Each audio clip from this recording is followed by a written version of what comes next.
Hey everyone, I had some free time and wanted to go over a point that I made in my last video. In it, I put forth three statements in regards to questions that the author of an article was just kind of dismissing for the sake of his argument, one of which was the philosophical problems of the incarnation. Could God be both fully divine and fully man? And I had said as an aside that yes, that is possible. But does it make logical sense? And I wanted to take this opportunity to avoid doing the very same thing that I accused the author of doing, of just making a claim without providing any evidence for it. So, how is it possible for something that is divine? As the ancient Jews would put it, the reason why they can't accept the incarnation is the God who created language, who confused the Tower of Babel, had to learn how to speak. The God who formed everything had to be formed in the womb. The God who created and designed every creature, every forest, every river, had to learn how to be a carpenter. The God who calculated the vastness of the universe had to be taught basic arithmetic. How are these contradictions, these tensions, made sense within the doctrine of the incarnation? Well, first we have to look at what the incarnation says. The incarnation, as understood by the Catholic Church, states that Jesus Christ, the Messiah, was fully God, had fully the divine essence, while simultaneously having the fullness of his human essence. They were not mixed together to make a brand new third essence. He was fully God, fully man, not half God, not half man, and not a combination of the three to create a brand new essence. So he has the essence of God and the essence of man. Well, what does it mean to have an essence? The essence is, in a sense, depending on your particular view on essences, it's essentially the dictionary definition of a thing. So, for example, the essence of a chair, if you look around, there are so many different things that qualify as a chair, but you can instantly point out, oh, that's a chair and that is not. The thing that enables you to identify that as being a chair and something as not being a chair is the essence of that thing. For example, I think one of the easiest examples to understand this is a triangle. The essence of a triangle is a geometric shape with three angles. That is the essence of a triangle. If you have something that is a geometric shape with four angles, that's not a triangle. If you have a geometric shape, or if you have an object that has four angles but is not a geometric shape, it's not a triangle. If you combine the essence of triangle, so the geometric shape with three angles, and give it physicality, you give it a third dimension, you have now changed that essence to be something else. And that's the problem that many people talk about when they talk about the incarnation. You have the essence of God becoming into the essence of man. So how is that possible without changing his divine essence? To understand this, I feel like we need to look first at the Trinity. When we look at essence and person, we often think that for each person, there's only one essence. However, within the doctrine of the Trinity, we state that God has one essence, but three persons. The whatness of each individual person of the Trinity is exactly the same as the next person in the Trinity. There's no difference within the essence. The only difference is that of relation. The Son comes from the Father, and the Spirit comes from both. They're not created because because God is eternal and God doesn't change. Therefore, if the Son of God is God as well, then he can't have changed. He can't have been created. Therefore, he coexisted with the Father from all eternity, partaking of the divine essence. And I'm not sure if partaking is the correct word, but it's the only one coming to mind. But having a fullness of the divine essence, the same as God the Father. But it's not that he has a different essence of God the Father, but he has the same divine essence. Now, this is hard for us to comprehend, which is why it's called a mystery. It's not that it makes no logical sense or anything like that. That's not what a mystery means. A mystery just means that you can ponder something for all eternity and not even scratch the surface. There's a story. A saint was trying to ponder, and I forget the name of the saint. Saint was trying to ponder the mystery and I believe it was Augustine, but I could be mistaken, was trying to come up with the answer or an explanation of the Trinity, so that way then it could be explained to mankind.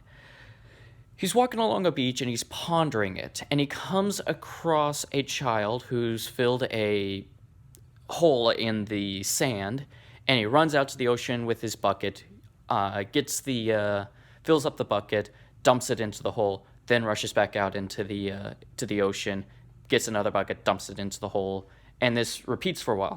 And Saint Augustine is looking at him with curiosity, and finally he says, "Child, what are you trying to do?" And the child responds, "I'm trying to take the ocean and dump it into my hole here." And it was at that moment that, and depending on the story, some say that the child was actually an angel who then explained this point. Others say Augustine made the connection himself. But Augustine eventually realized that God is that vast ocean. God is that infinite ocean, and our mind is that hole in the sand. We can try to grasp the idea of God, the mysteries of God, but because of the vastness of it and the limitations of our own mind, we're never going to be able to fully understand it. Now, this doesn't mean that it's contradictory or anything like that, but it's just something that we don't understand. But back to the incarnation. So what the Trinity shows us is that it's possible for something with multiple persons have the same essence. It also shows us that it's not a one-to-one ratio in regards for an essence and a person. A person can have the same essence as another person. This is not the same, however, as me having the same essence as you all. Yes, we all have the essence of humanity. However, my essence, my particular essence is different than your particular essence. Our essences are distinct from each other. In God, it's one and the same. But regardless, so with the Trinity, we see that it's possible for essence and person to be not on a one-to-one ratio. So since it's possible for it to not be in a one-to-one ratio, then it's possible for there to be more essences than a person. So in the case of the incarnation, you have the divine essence and human essence in the one person of Jesus Christ. The incarnation is simply one person having two essences. That's really all it's saying. There's no logical contradiction contained with it. Are there tensions? Well, yes, there's tensions in just about everything that you can think of. For example, there's the tension of it is immoral to take the life of another. But then how do we understand the need or the ability for one to consume another living thing in order to survive. Some people justify it by saying, oh, you don't kill and consume those of your same species, or, oh, you don't kill and consume those that have sentience. But you're still consuming life. You're still destroying and removing life. So there's that tension. You shouldn't take life, and yet we're constantly consuming life in order to sustain ourselves. Everything has this tension contained with it that needs careful thought and understanding in order to come to the truth. In a similar way for the incarnation is not a contradiction. It's a tension. That tension is what creates the mystery. So you have the human nature and everything in there, along with the divine nature and everything that comes with it, all contained within the one person of Jesus Christ. Is it something that is intuitive? No, not necessarily. But again, that doesn't make it false, and that doesn't make it a contradiction. And this kind of goes into the next aspect of, can God die, and can God be tempted? Can God die? Well, what is death? Death is a human aspect. And death is simply when the soul leaves the physical body. It is not, as many atheists believe, annihilation, at least not within the Christian understanding. The person still exists after the body has died. It is just now that the soul has now left that physical body. So, if we accept the incarnation, and Jesus is God, and Jesus is also human, and this also is the same logical thought that leads us to say Mary is the mother of God, by the way. But if Jesus is both God and human, then as human, he can die, which he did. And because he is God, God died. That, again, no logical contradiction. Is there a tension that is not necessarily immediately intuitive? Yes, but you can see the logical path that it follows. That Jesus is God, Jesus is also man, which enables him to die, and as man, he experienced death, but because he is also God, God experienced death as well. Does that mean that God was annihilated? No, absolutely not. Death is not annihilation.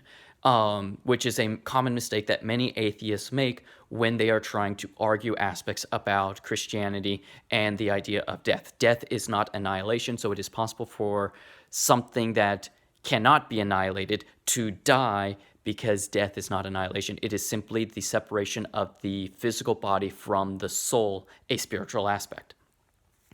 Can God be tempted as he was in the desert? Well, we have even more than that to show that Jesus was tempted. When he was in the Garden of Gethsemane, before his crucifixion, he prayed, "Father, let this cup pass from me." That was him being tempted to take the easy route, to summon the angels down to prevent himself from being handed over to death. That was his body, in a sense, rebelling, his human nature rebelling at the idea of death. And so he was tempted not to go through with it. Temptation is not an evil, though. Temptation is simply a tugging in a particular direction. Usually in something that is contrary to God's will. At that moment, his human nature, his fight or flight, which is human and a good thing to have, recognized that he was going to die, and so was trying to run away from that, tempting him away from what he knew he had to do. That is a temptation. Temptation, like I said, is not an evil thing. It is not a bad thing. In the case of the Garden of Gethsemane, it came about from a very good thing. But because it wasn't what he needed to do, he was tempted away from what he needed to do. And so he experienced that temptation, but you notice that he continued on with the will of his Father. He continued on with the heavenly will, with the divine will. That is what we are called to do. When we experience temptation, and humanity can do this, when humanity experiences temptation, we are called to ignore that temptation, to do the right thing anyways. When Jesus was born as man, he was not given the glorified body that humanity originally received until after his resurrection, which we all believe that we will receive. Because of this, his body was not did not have the spiritual preternatural gifts that we will receive after the bodily resurrection. One of which is a perfect union between our will and our body. So Jesus, while he had the divine will and while he was able to go through life without sinning, he was still tempted because his body was not did not have that union, that it still had the flawed human aspects that we do.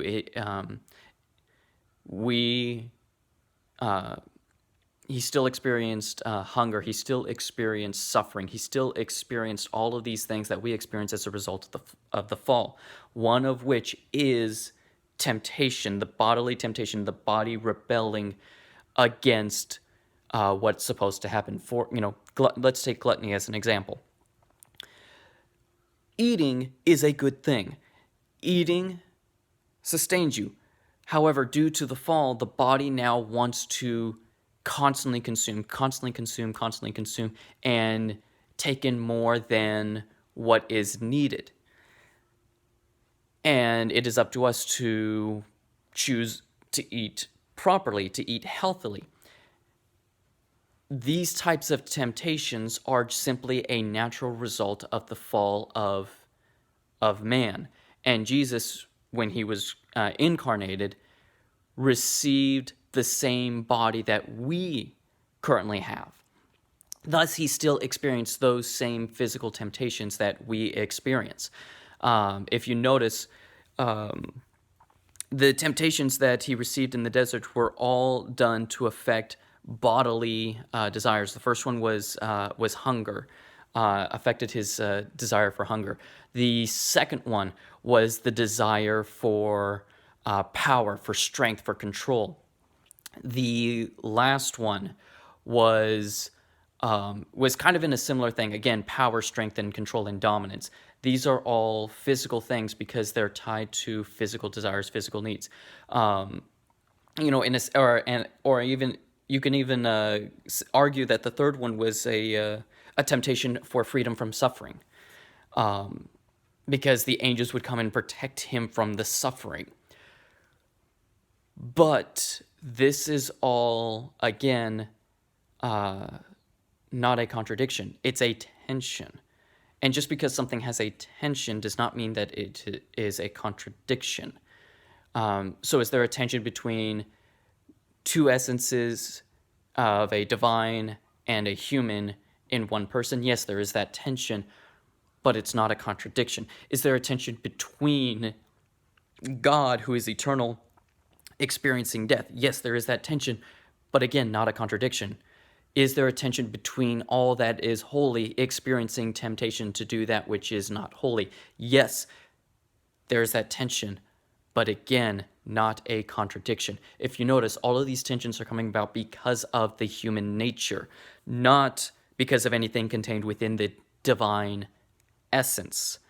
So it is not a sense of an inherent contradiction the same way as the author of the article last week was arguing about the contradictions contained within omnipotence and omniscience.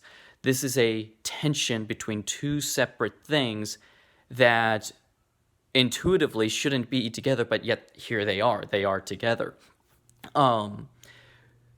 But that's not a contradiction. It's just two things that don't seem like they should be working together in the way that they are, yet are working together in the way that they are.